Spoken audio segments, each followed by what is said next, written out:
Hello welcome दोस्तों, स्वागत है आपका हमारे एक और नए कमाल की वीडियो में। तो आज की इस वीडियो में हम जानने वाले हैं कि जो बैंकों का जो सरकारी बैंकों का मर्जर हुआ था उसमें कितनी ब्रांच थी जो पहले से थी वो ख़त्म हो गई। तो उसके बारे में एक आरटीआई भी डाली गई थी एक इंसान के द्वारा।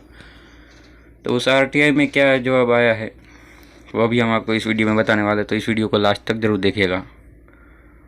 तो इंडिया टीवी पैसा की हम इस वेबसाइट पर आ चुके हैं। तो विलय से 10 सरकारी बैंकों की 2118 शाखाएं खत्म, आरबीआई ने आरटीआई के तहत दी जानकारी।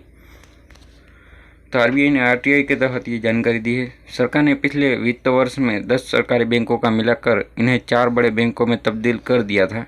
इसके बाद अब सरकारी बैंकों की तादाद घटकर 12 रह गई है। तो नई दिल्ली से खबर आ रही है कि भारतीय रिजर्व बैंक ने सूचना के अधिकार के तहत बताया है कि वित्तीय वर्ष 2020-21 में 10 सरकारी बैंकों की कुल 2118 बैंकिंग शाखाएं या तो हमेशा के लिए बंद कर दी गई है या इन्हें दूसरी बैंक शाखाओं में मिला दिया गया है। आरटीआई कार्यकर्ता चंद्रशेखर गौड़ ने रविवार को पीटीआई भाषा को बताया कि रिजर्व बैंक ने उन्हें सूचना के अधिकार के तहत यह जानकारी दी है। इस जानकारी के मुताबिक वित्त वर्ष 2020-21 में शाखा बंदी या विलय की प्रक्रिया से बैंक ऑफ बड़ौदा की सर्वाधिक 1283 शाखाओं का वजूद खत्म हो गया। इस प्रक्रिया से स्टेट बैंक ऑफ इंडिया की 332, पंजाब नेशनल बैंक की 169, यूनियन बैंक ऑफ इंडिया की 124, कैनरा बैंक की 107, इंडियन ओवरसीज बैंक की 53, सेंट्रल बैंक ऑफ इंडिया की 43, इंडियन बैंक की 5 और बैंक ऑफ महाराष्ट्र एवं पंजाब एंड सिंध बैंक की एक शाखा बंद हुई है। इस ब्यौरे में स्पष्ट नहीं किया गया कि ये दी गई अवधि के दौरान इन बैंकों की कितनी शाखाएं हमेशा के लिए बंद की गई है और कितनी शाखाओं को दूसरी शाखाओं में मिला दिया गया है। रिजर्व बैंक ने आरटीआई के तहत बताया कि 31 मार्च को समाप्त वित्त वर्ष 2020-21 में बैंक ऑफ इंडिया और यूको बैंक की कोई भी शाखा बंद नहीं हुई है। आरटीआई के तहत दिए जवाब में संबंधित 10 सरकारी बैंकों की शाखाओं के बंद होने या इन्हें अन्य शाखाओं में मिलाने जाने का कोई कारण नहीं बताया गया है, लेकिन सरकारी बैंकों के महाविलय की योजना के 1 अप्रैल 2020 से लागू होने के बाद शाखाओं की संख्या को युक्तिसंगत बनाना इसकी सबसे बड़ी वजह मानी जा रही है।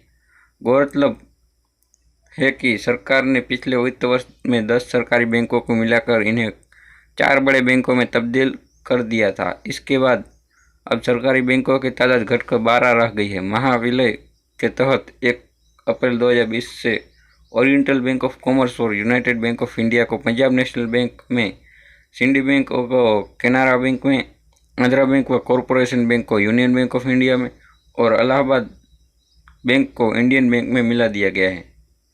तो इस बीच अखिल भारतीय बैंक कर्मचारी संघ के महासचिव CH वेंकटचलम ने पीटीआई भाषा से कहा है कि सरकारी बैंकों की शाखाएं घटना भारत के बैंकिंग उद्योग के साथ ही घरेलू अर्थव्यवस्था के हित में नहीं है तथा बड़ी आबादी के मद्देनजर देश को बैंक शाखाओं के विस्तार की जरूरत है। वेंकटचलम ने कहा कि सरकारी बैंकों की शाखाएं घटने से बैंकिंग उद्योग में नए रोजगारों में भी लगातार कटौती हो रही है, जिससे कई युवा मायूस है।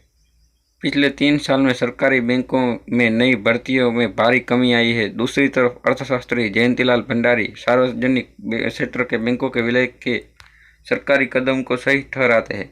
उन्होंने कहा कि देश की अर्थव्यवस्था को रफ्तार देने के लिए हमें छोटे आकार के कमजोर सरकारी बैंकों के बजाय बड़े आकार के मजबूत सरकारी बैंकों की ज़रूरत है। तो ये इन दोनों का अलग अलग अपनी राय है। तो आपकी अपनी राय क्या है हमें कमेंट सेक्शन में ज़रूर बताइएगा। अगर आपको ये वीडियो अच्छा लगा तो इस वीडियो को लाइक कीजिए, शेयर कीजिए, चैनल को सब्सक्राइब नहीं किया तो सब्सक्राइब भी कर दीजिएगा। तो मिलते हैं हम एक और नए कमाल के वीडियो के साथ, तब तक के लिए जय हिंद, वंदे मातरम।